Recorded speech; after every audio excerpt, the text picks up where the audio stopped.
Hello dear CMA final students, कैसे हो आप लोग। सीएमए फाइनल एससीएम में जैसा कि आपको पता है डिसीजन मेकिंग का एक क्वेश्चन ज़रूर आता है विच इज़ क्वेश्चन नंबर 2। तो आज इस वीडियो में हम लोग क्वेश्चन नंबर 2 का जितना भी क्वेश्चन अभी तक एग्ज़ाम में आया है वो इकट्ठा सॉल्व करेंगे। ये उनको बहुत हेल्प करेगा जिनका रिवीजन कंप्लीट हो गया है और अब वो कंफ्यूज्ड हैं कि कैसे कैसे क्वेश्चन एग्ज़ाम में आ सकते हैं। पूरा पेपर तो आपको ज़रूर सॉल्व करना है, उसके वीडियोस हमारे यूट्यूब में हैं, बट क्वेश्चन नंबर 2 पे स्पेशल फोकस पड़े बोलकर ये वीडियो बनाया गया है। एग्ज़ाम में क्वेश्चन नंबर 2 को कभी भी फर्स्ट प्रायोरिटी में अटैम्प्ट नहीं करेंगे। हमेशा ध्यान रखें कि इसका अटैम्प्ट आप लास्ट प्रायोरिटी में ही करेंगे, और अगर लास्ट प्रायोरिटी में भी करेंगे तो स्टार्ट कैसे करना है ये सबक आपको मिल जाए। इसलिए वीडियो का सारा क्वेश्चन नंबर 2 इकट्ठा आप सॉल्व करके देखो।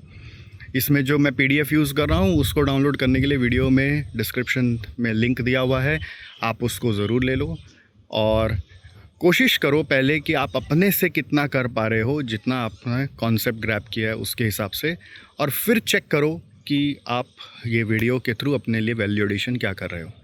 और पूरा सॉल्व करने के बाद क्या रियलाइज़ हुआ उसको मुझे कमेंट में ज़रूर बताना, और हो सके तो दूसरों को हेल्प ज़रूर करना by sharing this video. Thank you so much. See you and continue doing these questions. All right.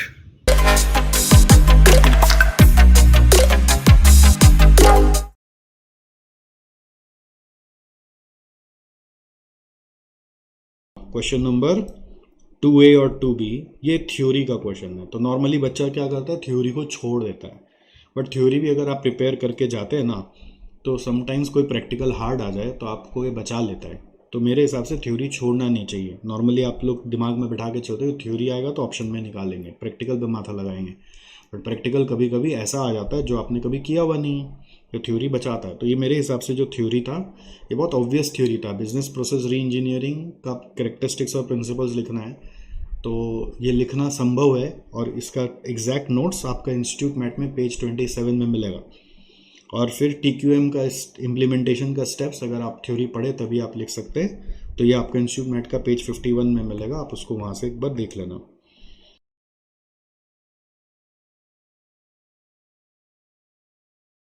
अब आ जाओ आप क्वेश्चन नंबर 2 में। 2 नंबर रेलिवेंट कॉस्टिंग का क्वेश्चन है।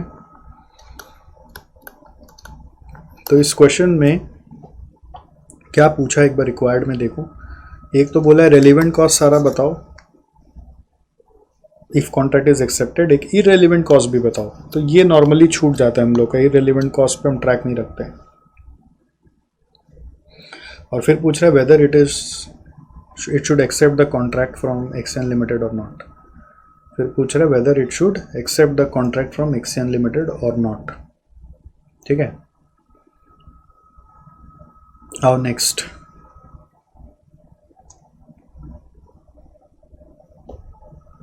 Rontex Limited Builders has been offered a contract by XN Limited to build for it 5 special guest houses for use by top management.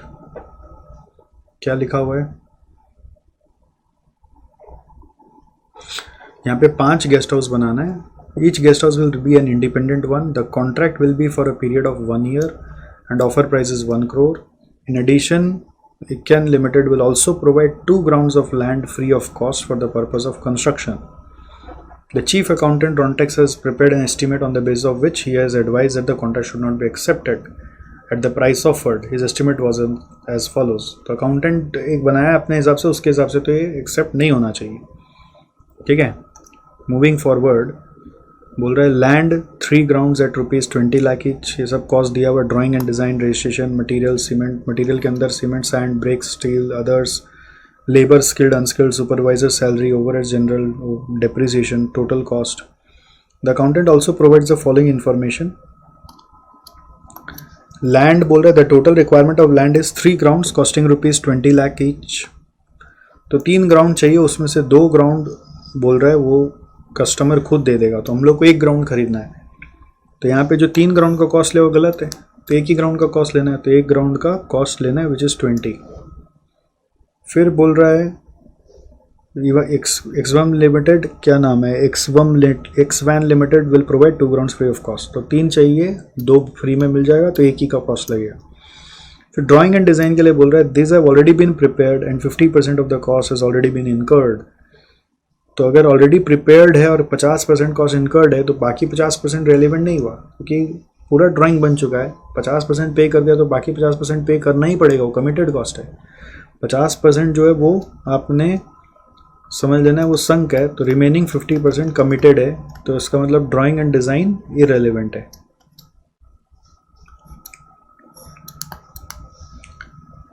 Third,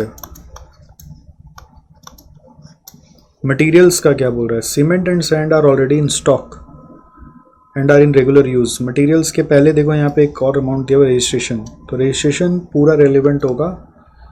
क्यों? Because ये तब लगेगा जब पूरा site बन जाएगा। रजिस्ट्रेशन मतलब गवर्नमेंट को जो रजिस्ट्रेशन कराने का चार्जेस देते हैं उसका चार्ज, ये फुल्ली रेलिवेंट है, इसके लिए कुछ बोला नहीं। अब मटेरियल्स में आ जाओ, सीमेंट सैंड बोल रहा है are already in stock and are in regular use. If use for this contract they have to be replace at a cost of ₹8 lakh. तो रेगुलर यूज का चीज़ का रिप्लेसमेंट कॉस्ट लेते हैं, तो रिप्लेसमेंट कॉस्ट 8 लाख ले लिया। फिर क्या बोल रहा है, bricks and tiles represent purchases made several months before. इसका मतलब वो नॉन मूविंग है। For a different contract they could be sold readily for net 5 lakhs after meeting all further expenses.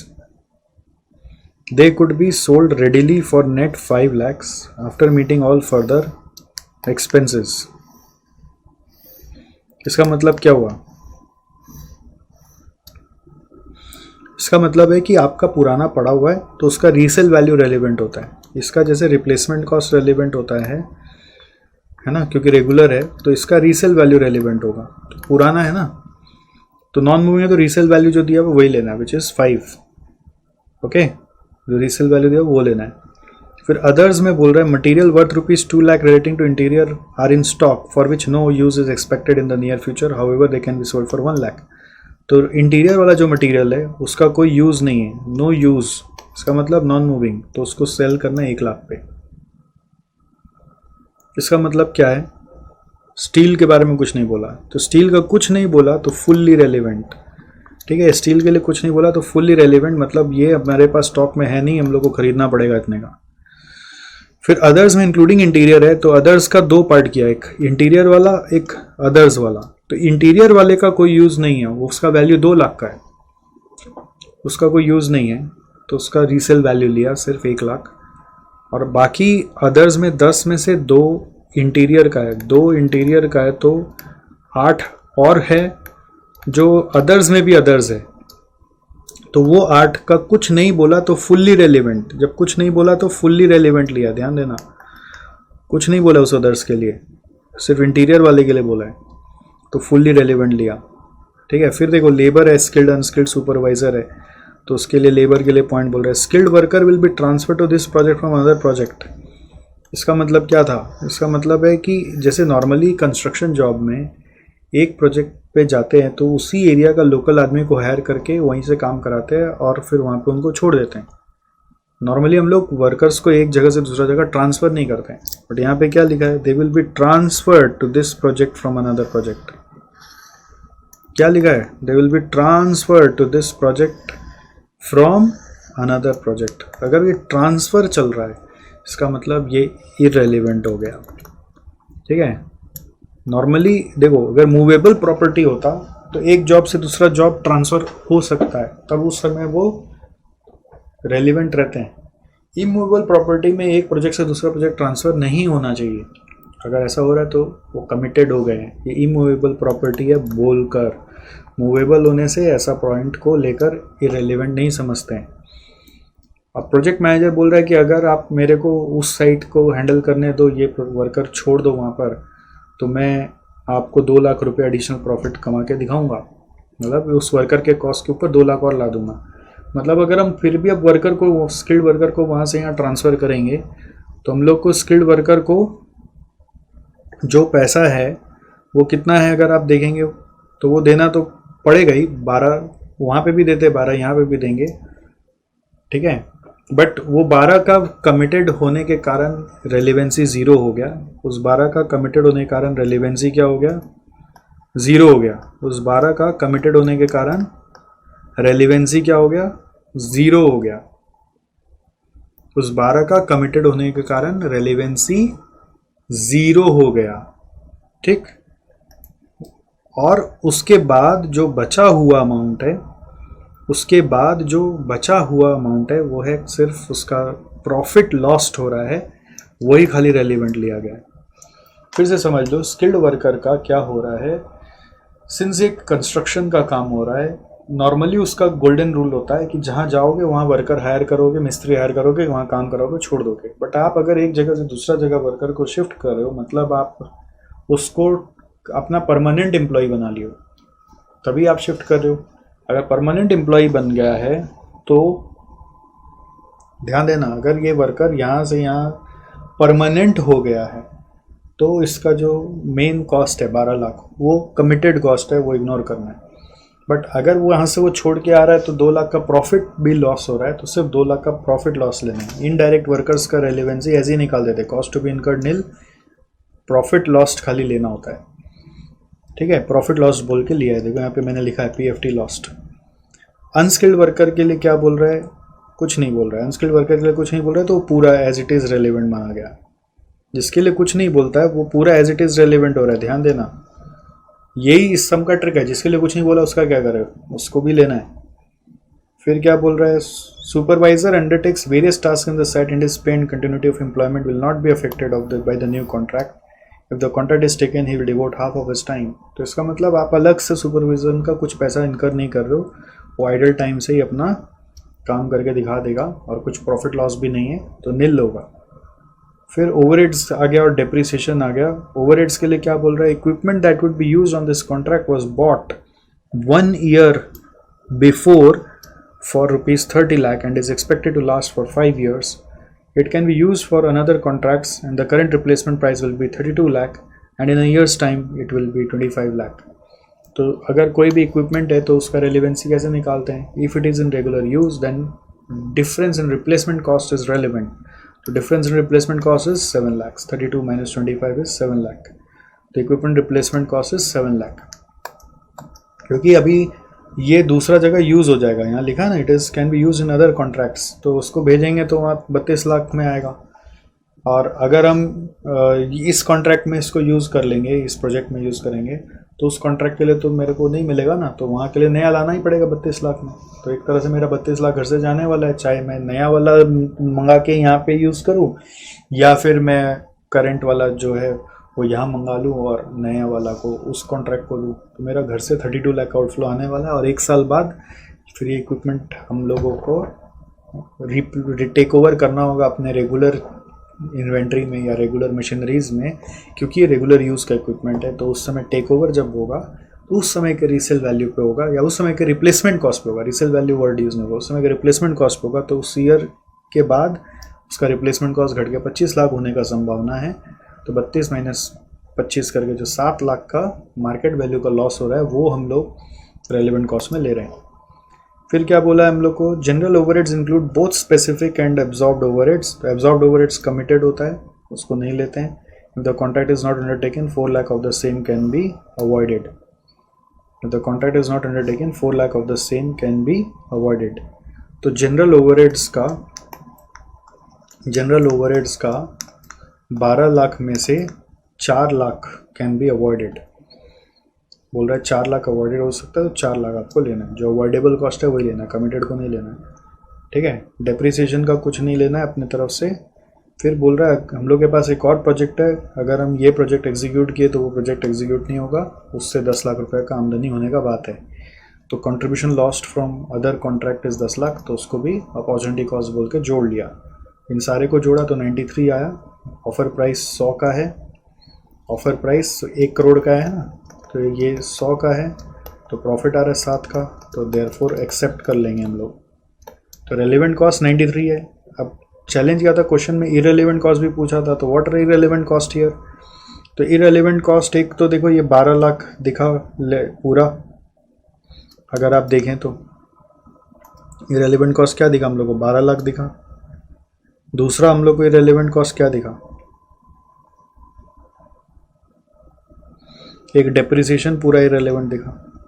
और ऐसे हर कॉस्ट में कुछ कुछ इरेलीवेंट हो गया था। जैसे 3 ग्राउंड्स एट 20 lakhs में 2 ग्राउंड्स इरेलीवेंट था, 1 ग्राउंड इरेलीवेंट था। तो ऐसे हर एक आइटम में भी कुछ न कुछ इरेलीवेंसी था, ठीक है। बट ये 2 आइटम फुल्ली इरेलीवेंट हो गया। जैसे एक सुपरवाइजर सैलरी भी फुल्ली इरेलीवेंट हो गया। सुपरवाइजर सैलरी भी आप देखोगे तो फुल्ली इरेलीवेंट हो गया, है ना, आइडल हो गया था तो नील हो गया। तो ऐसे 12 को तो हटा देते एक बार, 12 को एक बार हटा ही देते हैं। मान लो 12 में से तो कुछ इनडिफरेंस क्या बोलते हैं, इनडायरेक्ट बोल कर प्रॉफिट लॉस बोल के 2 लाख आ ही गया। 5 पूरा इरेलीवेंट हो गया, पूरा हट गया जो हम एक बार वो देख रहे हैं। ये 6 डेप्रिसिएशन एकदम काम नहीं आया, 6 और 5 11, एम आई करेक्ट? 6 और 5 एकदम काम नहीं आया। और अगर आप देखेंगे तो ओवरहेड्स में से कुछ काम आया, स्किल्ड में से कुछ काम आ गया, अनस्किल्ड काम आ गया, अदर्स में से भी कुछ काम आ गया, स्टील काम आ गया, ब्रिक्स टाइम काम आ गया, रजिस्ट्रेशन काम आ गया, ड्राइंग्स एंड डिज़ाइन कुछ भी काम नहीं आया, ठीक है। तो पूरी तरीके से जो हट गया था वो था 7 5 12 और 6 18, ठीक। तो 7 5 12 और 6 18 वो 3 फुल्ली इरेलीवेंट कॉस्ट है। और बाकी सब कॉस्ट जो है ना पार्टली रेलिवेंट हुआ, तो उसके बारे में सॉल्यूशन ने बताया नहीं है इंस्टीट्यूट का, तो हम लोग भी एज्यूम करें कि इग्नोर कर देते हैं। ये सॉल्यूशन देख के समझ में आ रहा है। अदरवाइज शायद एग्ज़ाम में आप बाकी सब भी जो जो बीच बीच में इरेलीवेंट है उसके बारे में कुछ ना कुछ लिखने लग जाते, ऐसा हो जाता। पर ठीक है, लेट इट गो, जाने दो। आप अभी समझ गए कि ये 3 ही लिखना है, जो फुल्ली रेलिवेंट है वही लिखना है। पार्टली वाला भी आप एक्स्ट्रा में लिख दिए तो नंबर कटना तो नहीं चाहिए, बट एक्स्ट्रा मिलना नहीं चाहिए। और एक्सेप्टेंस के लिए पार्ट बी, एग्जाम में ना प्रेजेंटेशन पूरा प्रॉपर होना चाहिए। पार्ट बी अलग से लिख के बताएंगे कि ऑफर एक्सेप्ट हो रहा है बिकॉज यहाँ पे एडिशनल 7 लाख का प्रॉफिट आ रहा है, ठीक। समझ में आ गया रेलिवेंट कॉस्टिंग का चीज़? Very good. पूरा 14 मार्क्स का क्वेश्चन था और अच्छा क्वेश्चन था।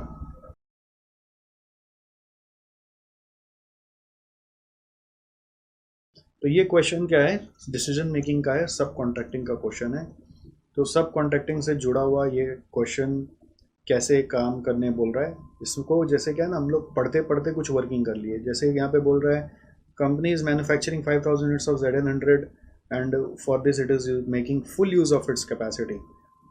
तो selling price and total cost associated ZN100 are, तो कैपेसिटी अभी बोल रहा है फुल यूज़ हो रहा है 5000 यूनिट बनाने पर।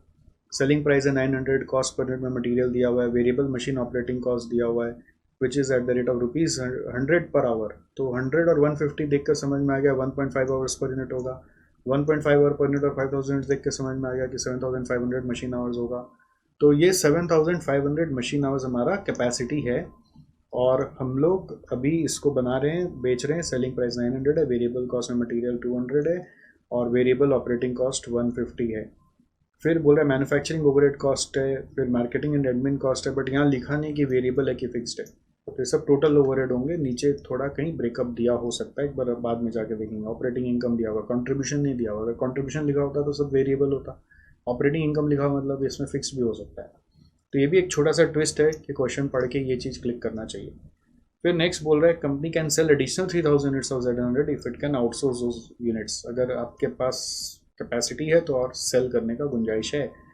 फिर बोल रहा है AOB लिमिटेड एक सप्लायर मिला है, agree to supply 6000 units of ZN100 per year. मतलब इसी ZN100 का आप 6000 उससे करवा सकते हो at a price of 650 per unit delivered at Zoyen's factory. So sub contracting का प्राइस होगा 650। Zoyan Limited can use its facility to produce an alternative product which is ZN200।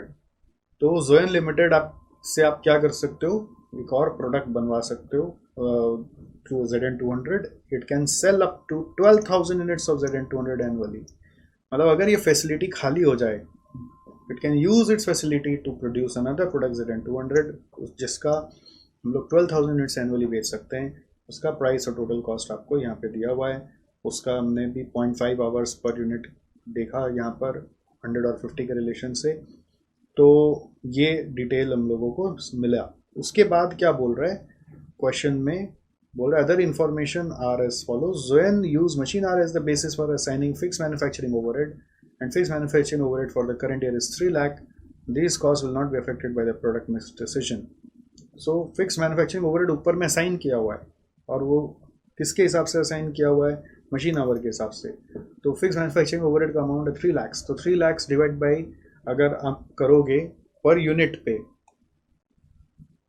तो पर यूनिट पे कितना आएगा अगर आप ठीक से देखोगे 3 लाख बाई पर यूनिट है 5000 तो पर यूनिट आ रहा है 60। और अगर आप पर आवर से करोगे, पर आवर डिवाइडेड बाई 7500 है तो it is coming 40 per machine our. और अल्टीमेटली 1.5 आवर फॉर ZN100 लग रहा है तो it will become 60 per unit if you go from our route, और otherwise you can just take per unit is 60 rupees. So you can understand that here it whatever manufacturing overhead is there 180 में 60 rupees fixed है। So variable कितना है देखिए यहाँ पे समझ में आ रहा है, वेरिएबल 120 इसलिए लिखा हुआ है यहाँ पे, वेरिएबल कितना लिखा हुआ है 120 लिखा हुआ है, समझ गए। तो नेक्स्ट उसके बाद क्या बोल रहा है, फिर बोल रहा है variable marketing and admin cost are, अगर आप परचेज करोगे ZN100 को तो 40, मैन्युफैक्चर करोगे तो 80 और ZN200 के लिए 60। और fix marketing and admin cost are 6 lakh. This cost will not be affected by the product mix decision.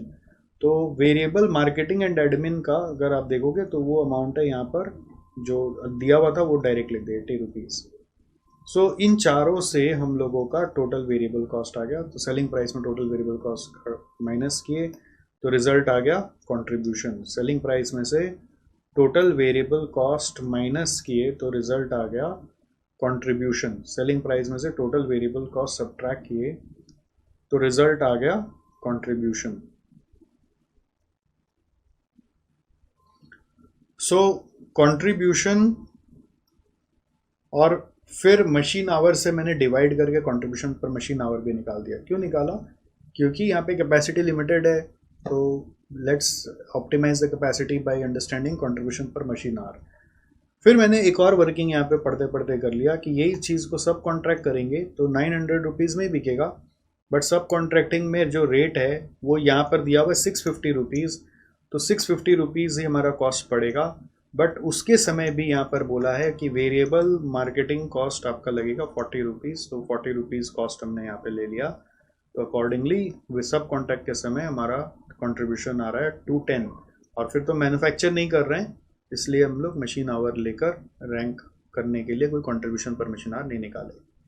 फिर इसी तरह से वर्किंग हमने इसका भी कर लिया कि सेलिंग प्राइस 600 है, मटेरियल कॉस्ट 200 है, variable machine operating cost same है, मार्केटिंग कॉस्ट नीचे में दिया हुआ था।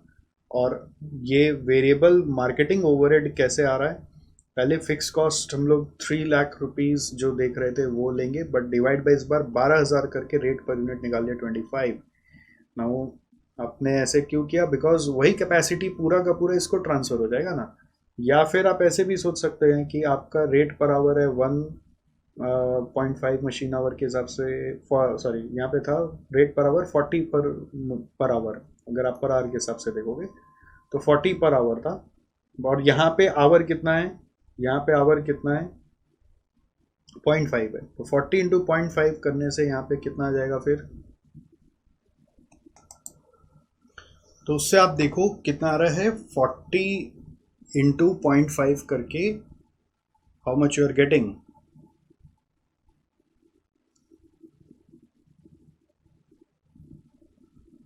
You are getting 20 rupees. Got it, कितना मिल रहा है 20 मिल रहा है। तो ये डिफरेंस क्यों है इसको ठीक से समझना है, कैचअप करना है, try to understand. So if we are allocating ₹3 lakh to entirely those 5,000 units which we are manufacturing presently, which is ZN100, so the rate per unit is coming 3 lakh by 5,000, which is 60 rupees. So you can understand that fixed is 60 rupees and remaining would be variable. Okay, so this also means that कि जो fixed cost है वो 5,000 into 1.5 7,500 hours में locate हो रहे हैं। Correct. तो अब क्या हो रहा है, अब क्या हो रहा है, 3 लाख है हमारे पास। अब क्या हो रहा है, 3 लाख है हमारे पास। इस 3 लाख में अगर हम ZN200 बनाने लग रहे हैं तो ZN200 का कितना बनेगा, 12,000 यूनिट।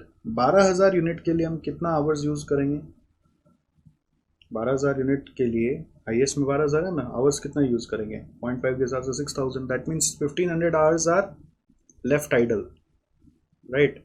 तो still 1500 hours can be use to manufacture the other product which is ZN100। अगर हम ZN200 में भी जाएं तो we still have 1500 hours of capacity left which can be charged to again the ZN100 one.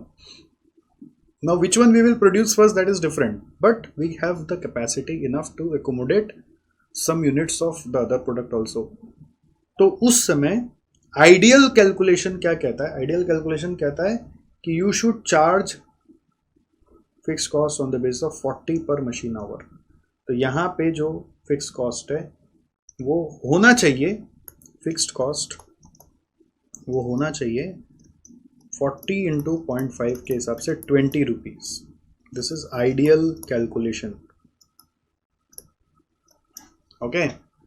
Ideal calculation is this one, this is what common sense is saying, what my understanding is saying. Have I been solving this question, I would have solved like this. But when I solved like this, the answer with institute was not telling. So to help you understand the difference in the answer, I have solved the way institute has solved. Institute ने बोला कि ये जो fix cost है 3 lakhs, आप उसको पूरा 12,000 से डिवाइड करके रेट निकाल लो 25. That means the entire fixed cost is being allocated to this product only if you are producing this product. तो उससे आपका ये 25 आएगा और उससे वेरिएबल ओवरहेड 35 आएगा और उससे फिर कंट्रीब्यूशन 255 आएगा और आवर पर यूनिट 0.5 है तो कंट्रीब्यूशन पर आवर 510 आ रहा है. तो since our capacity is limited we have to choose which one to produce first, so will choose this or that. तो यहाँ पे कंट्रीब्यूशन पर आवर आ रहा है 233, यहाँ पे आ रहा है 510. तो will prefer manufacturing ZN200 and whatever remaining capacity is there that you can use obviously to produce ZN100, but you should also see make और सब कॉन्ट्रैक्ट ऑप्शन ऑफ ZN100. सब कॉन्ट्रैक्ट करके 210 रुपये कॉन्ट्रीब्यूशन आ रहा है, मेक करके 350 आ रहा है. तो will prefer making and then will prefer subcontracting. तो फ्लो क्या बनेगा कि कैपेसिटी हमारे पास 7,500 की है. पहले हम चेक करेंगे कि ZN100 को मेक करना है कि सब कॉन्ट्रैक्ट करना है. तो आंसर इज मेक करना है. फिर मेक करना है तो 2 ऑप्शन है, ZN100 को मेक करना है कि ZN200 को मेक करना है. तो आंसर इज पहले ZN200 को मेक करना है. तो ZN200 के लिए कितना कैपेसिटी चाहिए, 12,000 यूनिट्स के लिए 0.5 के हिसाब से 6,000 घंटा चाहिए. जो 1500 बच गया, आप उस 1500 में आप 1.5 से डिवाइड करके ZN100 का 1000 बना लीजिए और रिमेनिंग जो ZN100 है वो आप सब कॉन्ट्रैक्ट कर लीजिए. तो ZN100 का आपको सब कॉन्ट्रैक्ट कितना यूनिट्स करना है, आपके पास कैपेसिटी है 5,000 यूनिट्स, यहाँ पे आप बेच रहे थे, आप और 3,000 बेच सकते थे, 8,000 सेल कर सकते हैं, 1,000 आप यहाँ से मेक कर रहे हैं. तो सब कॉन्ट्रैक्ट से आप 7,000 तक ले सकते हैं, बट सब कॉन्ट्रैक्टर आपको 6,000 ही देगा, उसका उतना ही कैपेसिटी है तो 6,000 ले लेंगे. तो अल्टीमेटली कंक्लूजन क्या बना, क्वांटिटी टू बी मैन्युफैक्चर्ड और सब कॉन्ट्रैक्टेड कैसे है. रैंकिंग फॉर मैन्युफैक्चरिंग में पहले ZN100 और 200 में ZN200 प्रेफर्ड है. उसके भी पहले आप क्या चेक करोगे, पहले ZN100 मैन्युफैक्चर और सब कॉन्ट्रैक्ट में क्या प्रेफर्ड है. तो answer is manufacture is preferred. Second you will check कि मैन्युफैक्चर्ड में ZN100 में जाएं कि ZN200 में जाएं. तो आप बोलोगे ZN200 में जाइए क्योंकि उसमें ज़्यादा कंट्रीब्यूशन पर आवर आ रहा है, बिकॉज कैपेसिटी लिमिटेड है. तो ऑप्टिमाइज करने के लिए जिसका कंट्रीब्यूशन पर आवर ज़्यादा है उस पर जाएंगे. फिर आप देखेंगे कि 7,500 घंटा आपके पास था तो कैसे एलोकेट होगा. तो पहले ZN200 को 6,000 दे दीजिए बिकॉज उसका रैंक 1 था, तो उससे 12,000 बन जाएगा. और ZN100 का रैंक 2 है, तो उसको बैलेंसिंग फिगर का 1500 आवर्स दीजिए, जिसमें 1000 यूनिट्स यहाँ पे बनेगा और आपका रिमेनिंग 6000 जो मैक्स है उतना सब कॉन्ट्रैक्ट आप कर पाओगे। तो this is the allocation of the entire scenario. तो इसका फ्लो क्या बना, एक बार फिर से समझ लो।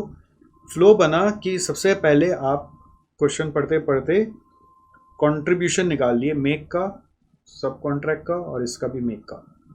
और क्वेश्चन पढ़ते समय एक ही ट्विस्ट था खाली, ये फिक्स कॉस्ट यहाँ पर जो आपका पर यूनिट आ रहा है 60, वो ZN100 के लिए तो ठीक है, but fix cost per unit for ZN200 क्या होना चाहिए, फॉर ZN200 क्या होना चाहिए? तो it should be according to the right approach, it should be 40 per machine hour into 0.2 करके 20, but ICMI has considered, ICMI has taken 3 lakh divided by 12,000 is equal to 25, then only the answer is telling with ICMI. So sir, in exam what we have to do? Of course what ICMI has done, जो जीजा जी बोलेंगे वो हम करेंगे, हमारे पास और कोई option ही नहीं है, ठीक है।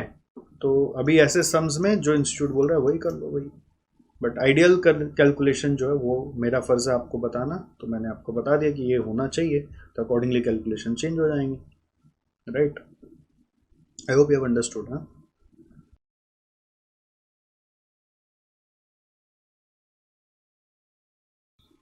तो ये क्वेश्चन में क्या बोल रहा है, Green Sign is a cement manufacturing company which produces 50 grade cement for which the company has assured market the output for 2024 has been budgeted at 1,80,000 units at 90% capacity utilization। 1,80,000 units का 90% capacity utilisation के हिसाब से अभी production चल रहा है। तो एक तरह से बोल सकते हैं 100% कैपेसिटी मतलब 2 लाख यूनिट्स। तो जैसे क्वेश्चन पढ़ते हैं और पता चल गया कि ये करना ही है, तो आप क्वेश्चन पढ़ते पढ़ते नोट नंबर 1 ये बना दोगे, note number 1। That's how new questions are attempted. With the cost sheet based on output per unit is as follows. तो आउटपुट के कॉस्ट शीट जो दिया हुआ है वो कह रहा है सेलिंग प्राइस 130, मटेरियल 30, इसमें कंपोनेंट लग रहा है 9.4, direct wages at the rate 7 per hour, 28/7 करके आ रहा है 4 आवर पर यूनिट,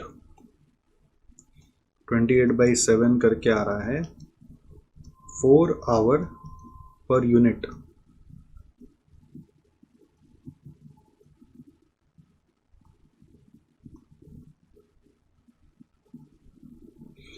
फिर फैक्ट्री ओवरहेड्स लिखा हुआ 50% फिक्स्ड, तो वेरिएबल वाला पार्ट कितना हो गया 50% विच इज 12।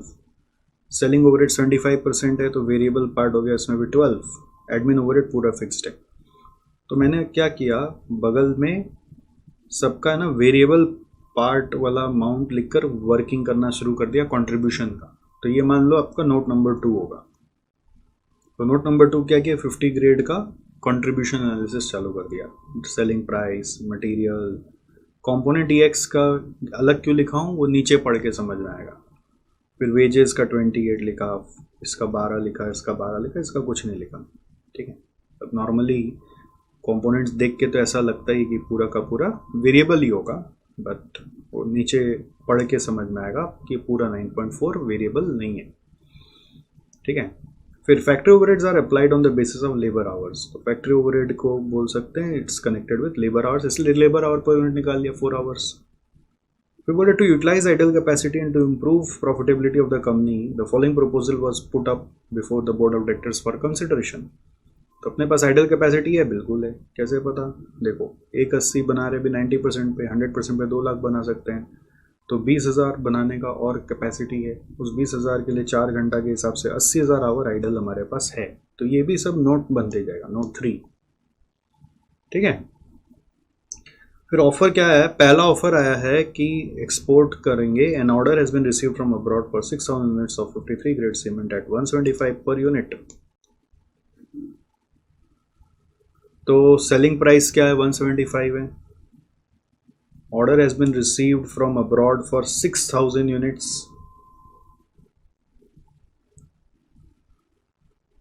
ठीक है। और वो किसका है, 53 ग्रेड का है, उसके लिए फिर क्या बोल रहा है, मटेरियल है 56 का, लेबर है 10 hours, selling and distribution overhead applicable are 14 and variable factory overheads are chargeable on the base of labour hours. तो इसका भी वर्किंग करना पड़ेगा। That will be see note number 4, जिसमें हम इसका कंट्रीब्यूशन निकाल रहे हैं। सेलिंग प्राइस लिख दिया 175 जो यहाँ पे दिया हुआ है, मटेरियल लिख दिया 56, फिर लेबर आवर्स 10 है, तो लेबर का कॉस्ट क्या होगा, 10 इंटू 7 करके 70 डाल दिया। फिर वेरिएबल फैक्ट्री ओवरहेड बोल रहा है लेबर आवर्स के हिसाब से, तो लेबर आवर्स के हिसाब से अगर चलें तो जब 4 घंटा था तो 12 रुपया था, तो 12/4 करके 3 रुपया पर आवर आया, तो 10 घंटे का 30 रुपया डाल दिया। फिर सेलिंग का 14 बोल दिया नीचे में, तो वो डाल दिया, एडमिन का कुछ नहीं देना है। तो ये कंट्रीब्यूशन पूरा आ गया, राइट, नोट 4 हो गया। फिर बोल रहा है इसका 6000 यूनिट बनाना है, तो आवर रिक्वायर्ड कितना होगा, 10 घंटा के हिसाब से 60,000, और अपने पास आइडल कैपेसिटी 80,000 का है, तो आराम से इस ऑफर को कंप्लीट कर सकते हैं। फिर क्या बोल रहे हैं, the company at present manufactures component EX, company at present इस कंपोनेंट को मैन्युफैक्चर करता है, 1 unit of which is required for each unit of product 50 grade cement, तो एक पे एक लगता है, मतलब अगर हम 180 बना रहे हैं तो 180 अभी कंपोनेंट EH भी बना रहे हैं। The cost details for 15,000 units of EX are as follows. 15,000 का क्यों बोल रहा है, क्योंकि देखो ये 1,80,000 जो है ना एक्चुअली एनुअल है, तो 15,000 कब आ रहा होगा, डिवाइड बाई 12 करके आ रहा होगा, तो मंथली का डिटेल दे दिया, कोई फ़र्क नहीं पड़ता। तो मटेरियल, लेबर, वेरिएबल ओवरहेड, ये 3 वेरिएबल है। फिक्स्ड ओवरहेड जो है उसको इग्नोर मारना है, उसको अपने कंसिडर नहीं करेंगे। तो मैंने इससे पर यूनिट निकाला 2, 3.5, 1.7 फॉर 15,000 यूनिट्स है, तो डिवाइड कर करके तो 7.2 आया। तो ये 7.2 हम लोग यहाँ पे डाल दिए, ठीक है, और इससे भी फिर इसका कंट्रीब्यूशन निकाल दिया। तो एक तरह से ये नोट नंबर 5 हो गया, तो ये नोट नंबर 5 को वापस चेंज किया होगा, मॉडिफाई होगा। मान लो अगर हमको पहले से ही करना होता तो हम 9.4 यहाँ पे लिखते, और फिर उसके बाद यहाँ पे नोट 5 में ये देखकर फिर से ऊपर जाके चेंज करते। तो ये कंपोनेंट बाजार में मिल रहा है @7.9, तो अगर घर पे 7.2 कॉस्ट है और बाजार में 7.9 मिल रहा है तो हम मेक ही प्रेफर करेंगे। तो क्वेश्चन क्या बोल रहा है, prepare a statement showing profitability of the company as envisaged in the budget. अगर हम अभी जैसा चल रहा है वैसे ही चलाएं, तो बजट ये चल रहा है, बजट में हम लोगों का 1,80,000 यूनिट्स हम लोग बना रहे हैं खाली 50 ग्रेड का, तो उससे प्रॉफिट क्या आएगा। तो कंट्रीब्यूशन आपको मालूम है 40.8 आ रहा है, इंटू 1,80,000 कर दीजिए, और लेस जितना फिक्स कॉस्ट है, एक यहाँ पे फिक्स कॉस्ट है, एक यहाँ पे फिक्स कॉस्ट है, एक यहाँ पे फिक्स कॉस्ट है, और एक ये कंपोनेंट में भी फिक्स कॉस्ट है। तो ये देखिए मैंने किया होगा, कंट्रीब्यूशन 40.8 इंटू 180 किया, और 1, 2, 3, 4 जगह फिक्स कॉस्ट है, उसका फिगर निकाल दिया, तो नेट प्रॉफिट आ गया। समझ में आ रहा है, खुद से खटेंगे तब समझ में आएगा ज़्यादा। सेकंड क्या बोल रहा है, evaluate the export order and state whether it is acceptable और नॉट। तो एक्सपोर्ट ऑर्डर 53 ग्रेड का है, उसका प्रॉफिट 5 रुपये करके आ ही रहा है, कंट्रीब्यूशन आ रहा है, एक्स्ट्रा कंट्रीब्यूशन आ रहा है तो अच्छा ही। 5 इंटू टोटल 6,000 यूनिट्स है, तो 30,000 एक्स्ट्रा आएगा, बिल्कुल एक्सेप्ट होना चाहिए, और आइडल कैपेसिटी से भी एब्जॉर्ब हो जा रहा है, तो ऑफर एक्सेप्टेबल है 30,000। और कैपेसिटी चेक भी करना है कि विद इन 80,000 है, इसलिए ये एक्सेप्टेबल है, कुछ अलग से हम लोगों को आवर्स सेक्रीफाइस नहीं करना पड़ेगा इस ऑफर के लिए। थर्ड सवाल क्या है, make an appraisal to manufacture EX and state whether it should be manufactured or purchase from the market, assume no alternative use of spare capacities available. तो ये तो हो गया था, मेक और बाय 7.2 और 7.9 वर्किंग करके दिखाना है, तो आप बोलेंगे मेक करना है, हो गया, सम ओवर। बताओ 14 मार्क पॉकेट में आ गया। तो ये कब मिल सकता है 14 मार्क, जब आप क्वेश्चन को देख के घबराएं नहीं और पेशेंटली ब्रेक डाउन कर करके सॉल्व करें, right.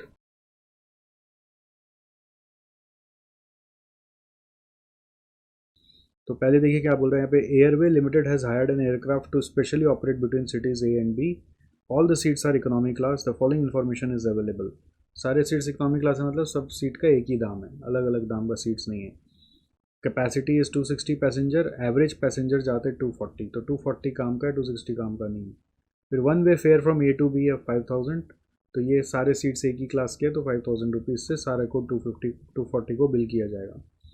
Fuel cost per flight है 90,000। फूड कॉस्ट है A to B sector, no charge to passenger, मतलब अपना एयरलाइन का कॉस्ट है विच इज़ 300 पर पैसेंजर। सो इससे आप कॉस्टिंग निकाल सकते हो, ये जैसे इन दोनों को मल्टीप्लाई करके रेवेन्यू आ गया, तो इसमें से ये फूड कॉस्ट, फ्यूल कॉस्ट गया, फिर फूड कॉस्ट गया। कमीशन बोल रहा है all tickets are through agents, तो उसका 10% ऑफ फेयर दे देना, तो 10% के हिसाब से जो रेवेन्यू आया दे देना कमीशन में। Lease cost of the flight 2 lakh दे देना। ग्राउंड सर्विसेज का कॉस्ट 40,000 दे देना। फ्लाइट क्रू सैलरीज का कॉस्ट 48,000 दे देना। तो इन सब से नेट इनकम पर फ्लाइट निकल के आ सकता है ए टू बी का। अब क्या बोल रहे हैं, there is an offer from another airline operator Zom limited for a stop over और at destination D which is on the way from A to B. बोल रहे ए टू बी जाने के समय आप बीच में डी पे स्टॉप दे दो। तो एक दूसरा एयरलाइन बोल रहा है मैं आपको कुछ ऑफर देना चाहता हूँ। Due to this the flight will operate from A to D and then D to B. तो ए टू बी जाने के लिए फिर फ्लाइट कैसे ऑपरेट करेगा, पहले ए से डी जाएगा, फिर डी से बी जाएगा। पहले कहाँ जाएगा, ए से डी जाएगा, फिर डी से बी जाएगा। पहले ए से डी, फिर डी से B. The following terms are considered for the stop over. So 50 seats from D to B will be booked by Zom limited. तो यहाँ से वो 50 सीट ले लेगा एट 2700 पर टिकट, तो उसका रेट भी दे दिया 2700 मिलेगा। Whether or not Zom limited is able to sell them to its customer. Zom limited भी एक एयरलाइन है, वो इसको सेल नहीं भी कर पाया तो भी 2700 रुपीज़ करके वो आपको फीस दे देगा, तो मतलब आपको 50 सीट्स का पैसा मिल जाएगा। No agents commission is also payable on this tickets, तो ये भी एक फ़ायदा हो गया। However, snacks must be provided to these passengers also by Airway Limited at no further charge to the passenger. तो स्नैक्स कॉस्ट हम लोगों को बियर करना है इस पर्टिकुलर रूट के लिए, D2B के लिए, ठीक है। अब a maximum of 60 seats can be sold by Airways travel agent from A to D sector at a fare of 3000 per passenger. तो अब A to D सेक्टर के लिए बोल रहा है 60 मैक्स आप दे सकते हो, ध्यान देना वर्ड मैक्स लिखा हुआ है, और वो एजेंट के थ्रू आप बेच सकते हो। Since the stopover wastes more time, 25 of Airways original passenger in A to B will voluntarily drop out in favor of other airlines offering direct flights between A and B. तो since आप stop over लोगे तो A से B जो customer जाते थे उसमें से 25 कम हो जाएंगे। तो अगर आप देखोगे A से B जाने वाले कितने थे, पहले 240 थे। 240 अगर यहाँ से पूरा जाते, सोचो 240, तो 240 यहाँ से अगर ओरिजिनल भी जाते पूरा 240 माइनस 25 बोल रहे हैं ड्रॉप कर देंगे, क्योंकि आप तो हॉप करके जा रहे हो, स्टॉप ओवर लेके जा रहे हो, तो 215 हो गए, है ना। तो 215 25 कम होने के बाद जो बचे वो पूरा आप ले जा सकते हो क्या, ए से डी और डी से बी, ए से डी और डी से बी ले जा सकते हो। 25 ड्रॉप हो गए हैं बट आप पूरा ले जा ही नहीं सकते, क्यों, बिकॉज देखिए 215 ओरिजिनल कस्टमर है, ये 60 जो है ना ये न्यू कस्टमर का बात हो रहा है। बोल रहे हैं ये मैक्सिमम 60 टिकट्स हम लोग और बेच सकते हैं for A to D sector through agents, but ये मैक्स वर्ड लिखा हुआ है, मतलब जरूरी नहीं कि 60 बेचना है, मैक्स 60 ही बेचा जा सकता है। सो पॉइंट क्या है कि 215 प्लस 60 कर देंगे तो 275 हो जाएगा, which will exceed the capacity of the airline. तो ये 60 तो होगा ही नहीं, कितना होगा आप सोचो, कितना होगा आप सोचो। ये एक हिसाब से अगर पूरा कैपेसिटी भी जाएंगे तो 45 होगा, 215 और 45 मिला के 260 हुआ। अभी भी रुकना, अगर अभी 215 को फिक्स करके चलें तो यहाँ से यहाँ 215 और यहाँ से यहाँ पे भी 215 होना चाहिए, लेकिन फिर यहाँ पे भी देखो 215 और 50 मिला देंगे तो 265 हो जाएगा, तो वो तो कैपेसिटी के बियॉन्ड हो गया। तो हम लोगों को पता है कि D2B में वो ज़ोम लिमिटेड का ऑफर 50 सीट्स का और 50 सीट्स को ब्लॉक कर रहा है, तो 50 ब्लॉक कर रहा है तो बचा कितना, फिर 210 ही बचा ना, जो आप और अदर पैसेंजर्स के माध्यम से ला सकते हो। तो ये 210 यदि बचा तो यहाँ पर भी आपका 215 पैसेंजर जाने रेडी है, बट आप बोलेंगे हम तो 210 को ही लेके जाएंगे, क्यों, क्योंकि आपके पास जो जगह है वो 210 का ही है। तो ये 210 यहाँ पे लाएंगे, क्योंकि हम लोग ये जो सेकंड केस सोच रहे हैं ये ऑफर के लिए सोच रहे हैं जो 50 सीट्स का ब्लॉक बुकिंग है। तो 50 सीट्स अगर ब्लॉक किया तो 210 ही और बचा, तो 210 ही फिर हम ए टू बी का पैसेंजर ले पाएंगे। जबकि ए टू बी का पैसेंजर जाने रेडी कितना है, 240 में से 25 ड्रॉप किया तो 215 जाने रेडी है, बट हम ले पाएंगे 210। तो अब 210 के बाद 50 का फिर यहाँ पे भी खाली रह गया, तो एजेंट को बोलेंगे भाई साहब तुम 60 बेचते हो, तुम 50 ही बेचो। तो बेसिक जो स्ट्रक्चर बना वो ऐसा बना, नंबर ऑफ सीट्स ऑक्यूपाइड जो प्रपोजल आया उसके हिसाब से ए टू डी में एजेंट बेचेगा 50, 210 ओरिजिनल पैसेंजर है। फिर डी टू बी में जोम लिमिटेड ले लेगा 50 और 210 ओरिजिनल पैसेंजर है। और ये बैक से सोचना पड़ रहा है कि पहले वहाँ 50 ब्लॉक किया तो फिर 210 का सीट बचा हुआ है, तो 210 ही ए टू बी में ए टू डी में आ सकता है। जबकि ए टू डी और डी टू बी कंबाइंड मिलाकर जाने वाले हैं 215, 40 में से 25 गया तो 215, बट 215 नहीं ले पाएंगे, 210 ही ले पाएंगे, इसलिए 50 जन ए टू डी में हम लोग रह पा रहे हैं बाई वे ऑफ एजेंट। तो ये स्ट्रक्चर अगर क्लियर हो गया तो आपको समझ में आ जाएगा अब इस सम का next part. Since the stop over waste more time, ये वाला पढ़ लिया हमने। फिर क्या बोला, due to stopover fuel cost will increase from 90,000 to 1,35,000। तो ये एक्स्ट्रा फ्यूल कॉस्ट आ गया। एडिशनल एयरपोर्ट और landing handling charges which is 19,000 per stopover will have to be incurred by Airway Limited. ये extra cost आपको दिखा रहा है which is 45,000 for fuel and 19,000 for handling वगैरह because of the proposal. Now airway will have to serve snacks to all passengers in D2B sector at no charge to the passenger. D2B में भी सबको खाना खिलाना है। Each snack will cost airway 200, तो उसका 200 लगेगा। और ऊपर में भी बोला था D2B वाले में जो जोम लिमिटेड से आ रहा है उनको भी खाना खिलाना है। और यहाँ पे लिखा है देखो, ऑल पैसेंजर्स इन D2B। ऑल पैसेंजर का मतलब है डी टू बी में जो जोम लिमिटेड है उनका, प्लस जो ए टू बी से डायरेक्ट जा रहे हैं, पूरा ए टू बी पूरा जाना चाहते हैं उनका भी, मतलब ऑल 260 पैसेंजर्स को खाना खिलाना पड़ेगा। ऑल पैसेंजर मतलब खाली जोम का बात नहीं हो रहा है, दोनों का बात हो रहा है। Each snack will cost 200। This will be in addition to the original food at ₹300 served in A to D sector. A to D sector में 300 करके दे रहे थे, वो ऊपर में भी दिया हुआ था। जो पहले एक बार दे रहे थे तो ए टू बी तक बैठे रहता था आदमी। अब क्या हो रहा है, ए टू बी में जब जा रहे तो पहले ए टू डी जा रहे तो ए टू डी का 300 रुपया करके दे रहे और फिर डी टू बी का 200 रुपया करके दे रहे। तो बेसिकली स्नैक्स कॉस्ट डबल हो गया। डबल एग्जैक्टली नहीं हुआ, we have to work that out. Question क्या बोल रहा है, assume that fuel cost are not affected by actual number of passengers in the flight, ignore non-financial consideration, additional wear and tear to the aircraft due to extra landing and takeoff। पहला सवाल है, without considering ZOB limited offer, analyze the profit earned by airway from flight A to B।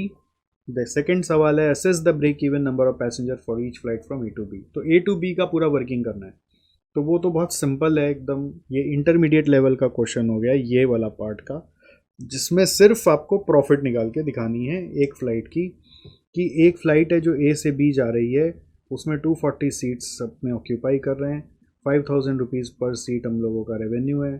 तो उससे sales revenue क्या आएगा, 5,000 into 240 तो 12 लाख। फिर cost में वेरिएबल कॉस्ट क्या लग रहा है, देखो इसका प्रेजेंटेशन कैसे करना है, sales minus variable cost is contribution minus fix cost is profit. Why, because second part में क्या बोला, ब्रेक इवन निकालो। ब्रेक इवन निकालने के लिए हम लोग को प्रेजेंटेशन पहला पार्ट में ही ठीक से करना पड़ेगा। तो सेल्स रेवेन्यू आ गया, फिर वेरिएबल कॉस्ट में आ गया आपका एक फ्यूल कॉस्ट नहीं है सॉरी, फूड कॉस्ट जो पर पैसेंजर के हिसाब से लग रहा है, और कमीशन लग रहा है जो रेवेन्यू के ऊपर आ रहा है। तो ये दोनों ही वेरिएबल कॉस्ट है। तो फूड कॉस्ट है 300 इंटू 240 72,000, और कमीशन कॉस्ट है 12 लाख का 10% 1,20,000। सो कॉन्ट्रीब्यूशन आ गया, और बाकी सब कॉस्ट को फिक्स कॉस्ट में डाल दिया। जैसे कि फ्यूल कॉस्ट आप देखिए 90,000, फिर आपका लीज कॉस्ट 2 लाख, फिर है 40,000 ग्राउंड सर्विस का कॉस्ट, और फिर 48,000 है फ्लाइट क्रू का कॉस्ट। तो टोटल फिक्स कॉस्ट आ गया 378, और माइनस करके प्रॉफिट आ गया 6,30,000। So this is part 1, part A का 1। ठीक है, अभी कमेंट करने वाले ना कमेंट कर देंगे, बोलेंगे सर फ्रेश पेज में लिखिए ज़्यादा समझ में आता है। तो तरीके इतना तो ध्यान दोगे तो सब समझ में आ ही जाएगा ना। फिर सेकेंड नंबर है पार्ट ए का 2। पार्ट ए का 2 में क्या बोल रहा है, ब्रेक इवन निकालने बोल रहा है, तो it is fix cost by contribution per unit. तो फिक्स कॉस्ट हम लोगों ने टोटल कर लिया यहाँ पर 378 और कंट्रीब्यूशन है 10,08,000 फॉर 240 पैसेंजर, तो पर पैसेंजर होगा 10,08,000 बाई 240। सो 10,08,000 बाई 240 करोगे तो 4,200 आ रहा है। आप बोलोगे तो फ्रेश में यहाँ पे लिख देता हूँ, पर यूनिट नहीं, पर पैसेंजर बोलना है। तो that is equal to 10,08,000 divided by 240, so that is equal to 4,200. So from this what we get is break even point. From this what we get is break even point. Break even point is equal to 378 divided by 4,200, that is equal to 90. 378 divided by 4,200 is equal to 90. हो गया? 378 by 4,200 is equal to 90. That's it. Okay, तो break even point is 90 passenger, तो 90 passenger मिल जाएंगे तो इसका break even आ जाएगा। तो part 2 का ये ख़त्म हो गया, पार्ट ए का 2। तो पार्ट ए का 1 क्या हुआ आंसर, 6,30,000। क्लियर है ना? हाँ क्लियर है। तो ये पार्ट ए का 1 यहाँ पे ख़त्म हो गया।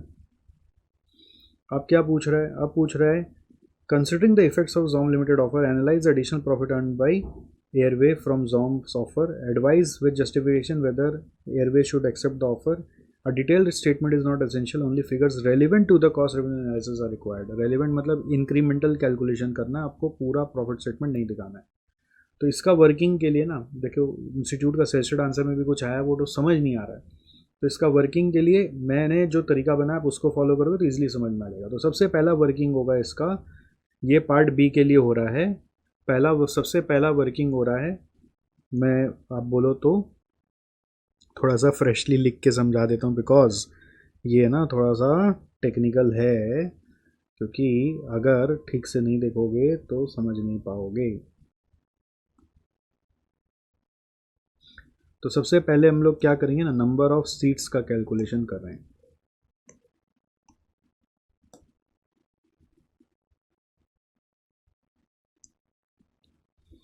वर्किंग नोट 1 क्या है, कितना सीट्स हम लोग का ऑक्यूपाई हुआ, जो मैंने वो डायग्राम में नहीं समझाया था वैसे ही समझा रहे हैं आपको, ठीक है।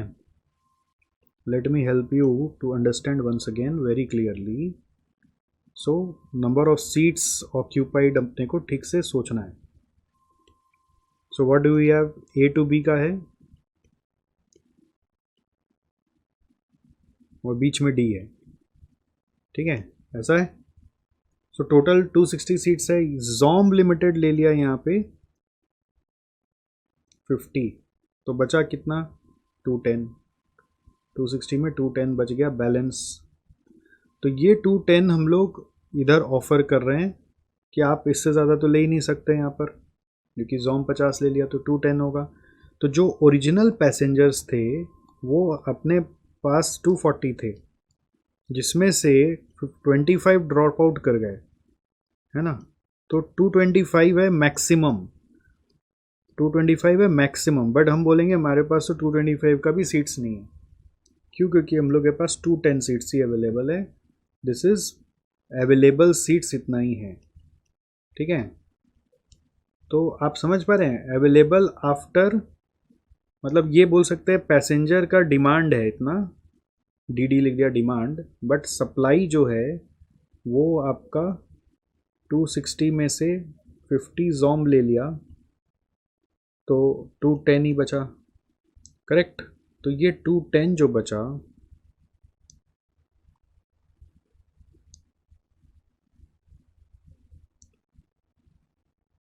वो 210 यहाँ पर हम लोग डाल देंगे, करेक्ट।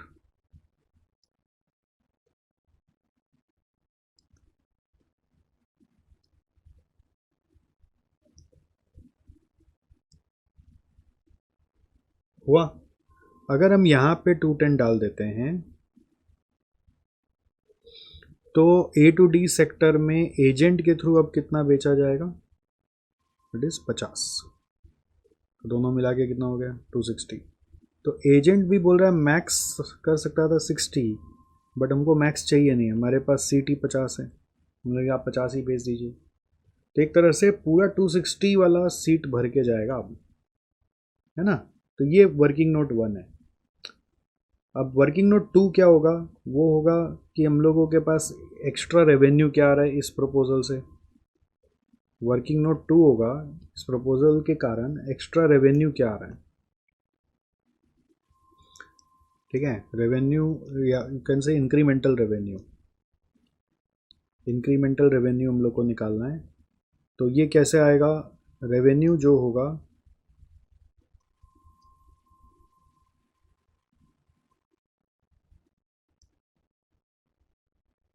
इट विल बी, ये देखो एजेंट के through A to D sector sale हो रहा है, तो 50 इंटू उनका रेट था 3000 इफ़ यू रिमेंबर। एजेंट बोला था मैं 3000 करके बेच दूंगा, maximum 60 tickets at the rate 3000। फिर ए टू बी जो ओरिजिनल पैसेंजर्स थे जो 210 है, वो पूरे लास्ट तक जाएंगे 5000। और फिर डी टू बी में जो जॉम लिमिटेड है वो 50 सीट्स का देगा 2700, करेक्ट। तो सब मिला के कितना आ रहा है ये देखो रेवेन्यू,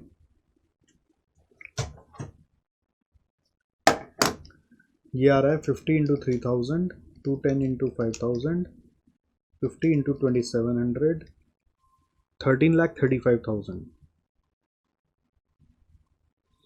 अब उसके जगह एग्जिस्टिंग रेवेन्यू क्या है, अगर आप वो देखोगे तो वो 12 लाख ही था। तो इनको इसको सब्ट्रैक्ट करके कितना आ रहा है, 1,35,000 आ रहा है।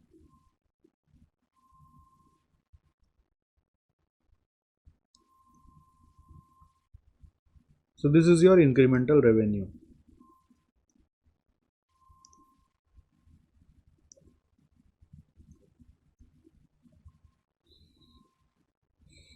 Okay, next working note 3। अब इसके चक्कर में एक और निकाल लेते हैं कि एक्स्ट्रा कमीशन क्या आएगा, इंक्रीमेंटल कमीशन। इंक्रीमेंटल कमीशन क्या आएगा, पहले क्या लग रहा था वो तो पता ही है। तो न्यू रेवेन्यू जिस पे कमीशन देना है वो है ए टू डी वाला और ए टू बी वाला, डी टू बी में तो देना नहीं है। तो ए टू डी वाला में आप देखिए 50 इंटू 3000 करेंगे तो ये आ रहा है 1,50,000 और ये आ रहा है 10,50,000, करेक्ट। और ये कितना आ रहा था, तो यदि हम लोग देखें 1,35,000 आ रहा है। सो इफ़ यू सी इन दोनों पे कमीशन देना था विच इज़ इक्वल टू 1,50,000 और 10,50,000, तो 12 लाख आ रहा है ना। New commission revenue, new revenue जो है by agents, new revenue by agents is 12 lakh और पहले भी 12 लाख ही था। तो old revenue by agent is also 12 lakh. तो कुछ एक्स्ट्रा कमीशन हुआ नहीं, तो कमीशन कॉस्ट बढ़ा नहीं, ठीक है। देयरफॉर इंक्रीमेंटल कमीशन इज निल, क्योंकि कोई एक्स्ट्रा रेवेन्यू आया ही नहीं, राइट। और एक वर्किंग नोट 4 हो सकता है which is the food cost, incremental food. Food cost अगर आप देखें नया में 260 पैसेंजर आ गए और इधर में 300 करके देना है और इधर में 200 करके देना है। तो न्यू में 260 पैसेंजर को एक बार 300 करके देना है, एक बार 200 करके देना है। तो न्यू फूड कॉस्ट हो गया 260 इंटू 500, 1,30,000 आ रहा है। और लेस ओल्ड वाला क्या होगा, ओल्ड वाला फूड कॉस्ट 240 इंटू 300 था 72,000, तो एक्स्ट्रा आ गया 58,000, करेक्ट। 130 माइनस 72 करे 58। So now using these what we can do is prepare a profit statement. तो अगर आप प्रॉफिट स्टेटमेंट बनाओगे तो वो कैसा दिखेगा, इंक्रीमेंटल प्रॉफिट स्टेटमेंट वो ऐसा दिखेगा। Incremental revenue 135 less incremental cost में क्या क्या है, फ्यूल कॉस्ट है 45, 90,000 का 135, एडिशनल हैंडलिंग है 19,000, कमीशन नेक्स्ट निल है, फूड कॉस्ट 58 है, तो एक्स्ट्रा प्रॉफिट आ रहा है 13,000 पॉजिटिव। तो 13,000 अगर एक्स्ट्रा आ रहा है तो क्या बोलोगे, करें कि नहीं करें, कर लेंगे। तो देयरफॉर क्या बोलोगे, प्रोजेक्ट इज वायबल, है ना। ऑफर वायबल है, तो वो आपको अलग से कंक्लूड करना है। तो प्रेजेंटेशन का क्राइटेरिया क्या कहता है, पार्ट बी का 1 यहाँ पे दिखाएंगे तो पार्ट बी का 2 बोलेंगे कि as incremental profit is positive therefore project is viable.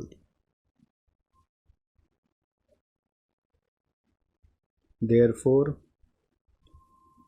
Project is viable.